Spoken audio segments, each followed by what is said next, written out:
ബന്ധപ്പെട്ട് കുട്ടികൾക്ക് വളരെ സന്തോഷത്തിലാണ്. ഇടയ്ക്കിടയ്ക്ക് കിട്ടുന്ന അവസരങ്ങളാണ് നമ്മുടെ കുട്ടികൾ സന്തോഷിക്കാൻ, നമുക്ക് സന്തോഷിക്കാനൊക്കെ.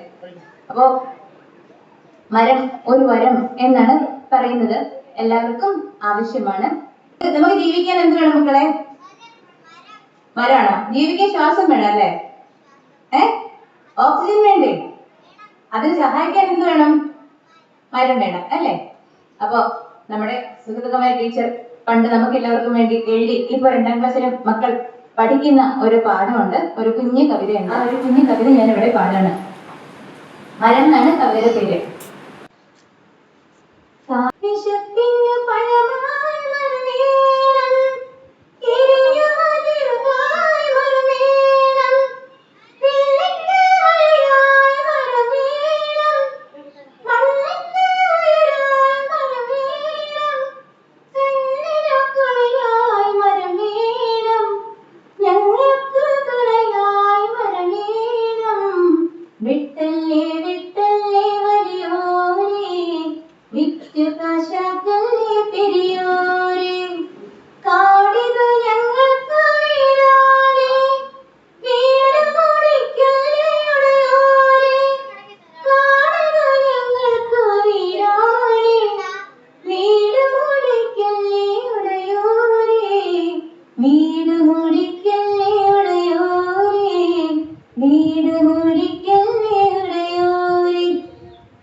മരം ഒരു വരം എന്ന ആപ്തവാക്യം ഈ പരിസ്ഥിതി ദിനത്തിൽ ഒരിക്കൽ കൂടി ഓർമ്മിപ്പിച്ചുകൊണ്ട് എല്ലാവർക്കും വേണ്ടി നന്ദി, നമസ്കാരം.